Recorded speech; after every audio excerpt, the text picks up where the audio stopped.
Lyrical Family Production.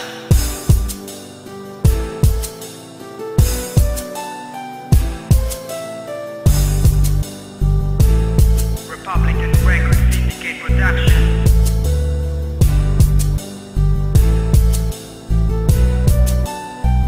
Yo!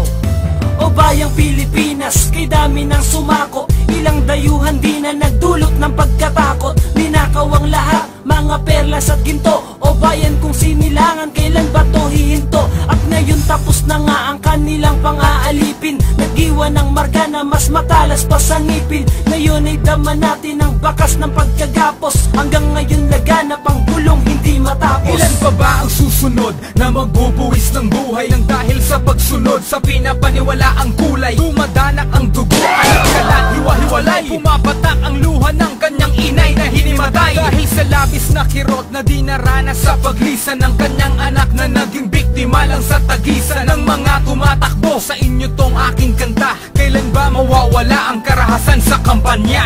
Matandaan mo ba sa pagtaas ng mga plaka? Kung tayo-tayo rin nakukuhaan ng pitaka. Patayan sa basilan, kidnapan sa sulok, at ilang pabuhay ang magwawakas sa aming pulo. Kung ikaw ay Pilipino, halika at sumama. Sana itong awitin sa puso mo ay tumama. Hindi kita didiktahan dito sa aming layunin. Sundin mo o hindi, mabuti ang aming hangarin. Ako'y isa sa mga Pilipinong merong malasakit. Kahit na karamihan sa atin mismo'y nagpapagamit sa mga dayuhan para magkaroon ng salapi. Ngunit tayo'y nilikha, hindi para kanilang maape. Ang awitin na nilikha ko'y wag sanang ipagbahala. Maniwala kay Bathala, di na kailangan ng bala o dumanak ang dugo para ipaglaban ng bayan. Hawakan aking kamay at wag ka sanang panghinaan. Di ko maintindihan sa tuwing merong namamatay. Lahat tumutulong na maiangat itong bangkay. Kilala mo siya ngayon, pero bukas ay hindi na. Kailangan bang maubos pa ang mga Pilipina? Kayo'y magsama-sama, magkaisa ng diwa. Putulin ang mga hidwa, ang galing yan sa dila. Ilan pa ba ang mga bombang dapat pasabugin? Ilan pa ba ang mga taong dapat pagsabungin? Ito ang bayan ko, punong-puno ng negatibo. Walang kinikilala, kukunan kahit sino. Mahirap o mayaman, walang kinikilingan. Mabayaran lang ang listahan, puno ng utang. Dahil dito, nakakagawa ng masasama. Pinipilit na ihaw ng hirap sa ating bansa na tila isang sakit na hindi magagamot. Malaking katanungan ko, kailan masasagot? Dapat tayo ay merong isang pag-ibig nasyon na walang kaukulang ano mang limitasyon. Kahit mahirap o mayaman, iisa ang ipaglaban. Itaguyod ang pagiging makataot, makabayan at kulayan. Ang dating dinungisan nating bayan, muling itaguyod ang ating ang kapayapaan. Para tayo ay tularan at tangaan ng maraming. Tayo ay magtulong-tulong, halika sumama sa amin. Nang kaya magwawakas ang kahirapan sa Pinas. Kung puro na lang sakitan at patayan at dahas ang ating naririnig, madalas pang maranasan ng mga maperang taon. Tututukan na nakawan. Kung puro na lang ganto, paano na ang kabataan? Sila pa man kailangan pag-asa ng ating bayan. Subalit bakit ganito nangyari sa bansa? Pilipino'y tatayo pag nasugatan at nadapa.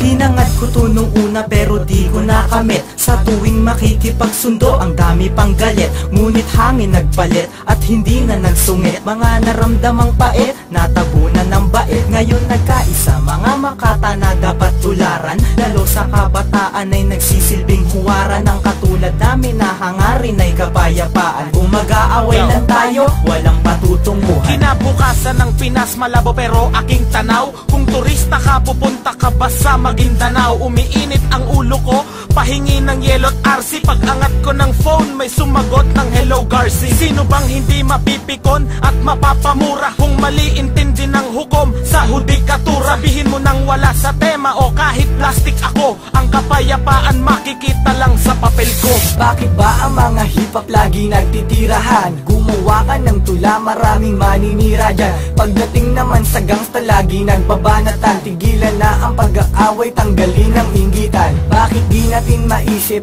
at ating simulan ang halaga ng bawat tao at ang pinagmulan? Kailangan ng magkaisa dito sa ating bayan para manaigang pag-ibig sa sanlibutan. Ang ating bansa ay isa na sa kabila sa parang isang ginisa. Malabo na magkaisa, malawa sa mata ng mga may pera. Ako Pilipino pero parang di mo kilala pag kailangan ka. Kadalasan Sana kilala mo na sila at kami sa kampanya. Sino ba talaga ang tanga? Ang puno ba o ang sanga? Nakasanayan na sa umaga ang paghawak ng panga. Habang nakangangat iniisip ang sagot sa kahirapan. Paano mangyayari yun kung ayaw mismo pang unahan? Kapayapaan, pag-ibig ng isa't isa sa kapwa. Sarili ang pairali ng bawat isa datapwat. Hindi ganon na nangyayari sa akin nakikita. Bagkos, puros mga yan at saksakan sa iskinita ang balita. Wala na nagbago sa araw-araw. Masaker sa Mindanao, karumal-dumal na pagbanaw. Wala na bang mararanasang pagkakaisa? Meron pa bang matatama sa kapayapaan ng bawat isa? Parang wala nang kasagutan, matagal na katanungan. Ng digmaan sa Pinas ay wala nang kalunasan. Marami na ang nasayang pumatak na mga dugo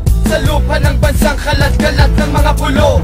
Hindi pa rin tapos ang digmaang kinatakutan. Inosenteng nadadamay sa mga karahasan. Hindi na ba mapipigilan ang pagkalat ng krimen? Digmaan doon sa Mindanao hanggang ngayon tuloy pa rin. Wala na bang mapapala? Bakit puro na lang barilan? Kailan ba mangyayari? Mag-aaway, magkakamayan? Bakit maraming namatay? Kapayapaan ang sagot. Pag nakita ng abo sa yapbi, tapos pugot. Kami ang mag-uumpisa, iangat ang ating bayan. Kahit ang ibang politiko kami pinabayaan. Di ba kayo naaawa sa mga bata na nadamay? Mga sinilang na hindi kilala ang mga nanay. Ilang taon na ang lumipas, di pa rin tapos ang gera. Papatak pa rin ang luha, ang dugo dahil sa pera. Maraming namamatay sa sariling kapakanan. Ang biktima ay mga batang walang laman ng tiyan. Dahil sa mga gulong nagaganap sa ating bayan, nais naming makamit ang salitang kapayapaan. Maraming nahihirapan, marami ang lumuluwa. Maraming nasasawi sa agawan laman ng lupa. Isahan natin mag-usap, bibigyan puting bandila para di tayo bumagsak parang luha ng kandila. Huwag hayaang simpleng bagay ang maging dahilan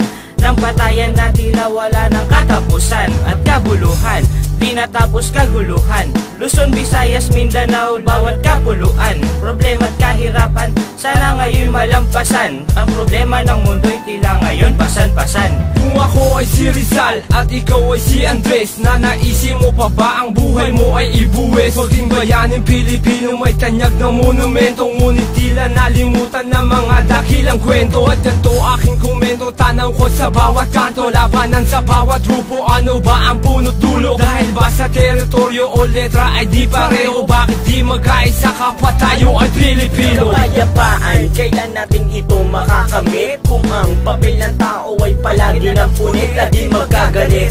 Sa bawat panig ng mga grupo may balita pasakan. Madadaan ba to sa ganto? Bakit di tayo magkaisa? Ibalik natin sa umpisa. Nang sa ganon ang ating Pinas ay hindi maparalisa. Ang bawat isa ay magtulungan, hindi yung puro lang bulungan. Dito sa ating kapuluan, ba't hindi tayo magsulungan?